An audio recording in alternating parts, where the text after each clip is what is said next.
mbokki internet yi saxoo di seetaan NGTV Sénégal dal leen ak jàmm ci xibaar li ci gën a fës alxayri bi nga xamante ni moo dox diggante Fama Thioune moom moomu nekk foofu ci infidèle ak Bouba ñoom ñaar ñëpp nekk foofu ci infidèle ñoom daal fësal leen seen mariage ni ki démb Bouba nag moom moo sàkku ñu officialiser li nga xamante ne mooy relation bi avant que fin saison 3 bi infidèle bii di jeex moom Bouba moo fësal li nga xamante ni mooy mariage bi kon ñu leen di wax heureux ménage di leen ñaanal sëy bu barkeel diggante Fama Thioune ak Bouba. soxol élection législative yi kii di Cheikh Abdou Lahad Gaïndé Fatma moom daal mi ngi doon jàkkaarloo taskati xibaar ni ki démb Benno Bokk Yaakaar am na 46% maanaam campagne boo xamante ni président de la république wàccir sur le terrain demul fenn ba pare Benno Bokk Yaakaar am 46% lii dafay firndeel ni lii bu doon élection présidentielle kon président de la république moom dafay am lu ëpp 50% kon dafay am li nga xamante ne mooy largement majorité te buñ amoon élection présidentielle yi di ñëw Macky Sall dafay jàll li nga xamante ni mooy premier tour largement mooy kàddu yoo xamante ni Serigne Abdou Lahad Gaïndé Fatma moom moo ko xam le ginnaaw bi mu doon janoo ak taskati xibaar kii di Ahmed Khalifa Niass moom nag moom moo nekkoon ganu Aïssatou Diop Fall fële ca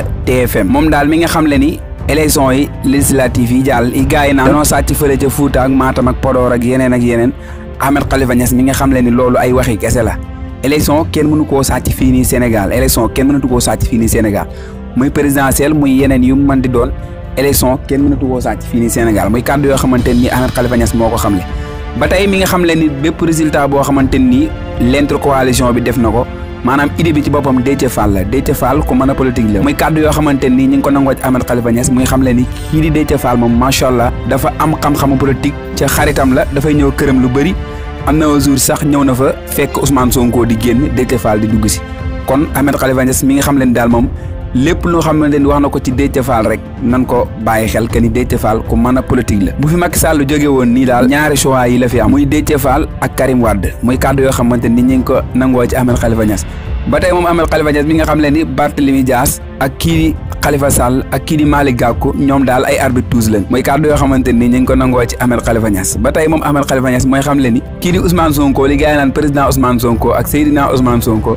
Ahmed Khalifa Niass daal mi nga xam leen ni loolu mën naa ñàkk kon koo xamante ni nekkagul président jërëgul ñu koy wax président Ahmed Khalifa Niass insisté na ci loolu daal di xam leen ni daal Sénégal dañ naan diw président te nekkul président Ahmed Khalifa Niass daal xam leen na ni loolu moom daanaka jërul di wax man dañ di wax Ousmane Sonko rek ñu bàyyi ba mu nekk président ñu door ko wax président mooy kàddu yoo xamante ni Ahmed Khalifa Niass moo ko yëkkati fële ca TFM